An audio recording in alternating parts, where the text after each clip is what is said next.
কোনোদিন পিছন দিকে হেলান দিয়ে জুতা পায়ে খাবার খেতেন না, বলতেন এটা অহংকারের পরিচয়। আল্লাহ নবী সাল্লাল্লাহু আলাইহি সাল্লাম দুই হাঁটু তুলে পিঠ সোজা রেখে মাথা ঝুঁকায়া এরপরে খানা খেতেন, হাদিস। এবং বলতেন আকুলু কামা ইয়াকুলুল আবদ, এক গোলাম তার মুনিবের সামনে যেভাবে খায়, আমি মুহাম্মদ আমার রবের সামনে এভাবে খানা খাই। বিনয়, তাওয়াজু, এটা রাসূলুল্লাহ সাল্লাল্লাহু আলাইহি ওয়াসাল্লামের শোভা ছিল। তাহলে পৃথিবীর মধ্যে আল্লাহ ব্যতীত যদি কেউ অহংকার কিছু করার মতো থাকে তো সেটা রাসূলুল্লাহ করতে পারে। কি বলে? কারণ কোন যোগ্যতায় এক সুতা ওনার মধ্যে ঘাটতি নাই।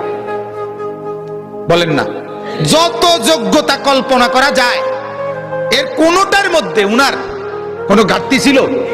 সৌন্দর্য, রূপ, আচার ব্যবহার, কথাবার্তা, জ্ঞান গরিমা, বুদ্ধিমত্তা, চলন বলন, সবকিছুতে তিনি সেরা। তবুও তিনি কোনোদিনও অহংকার করেন।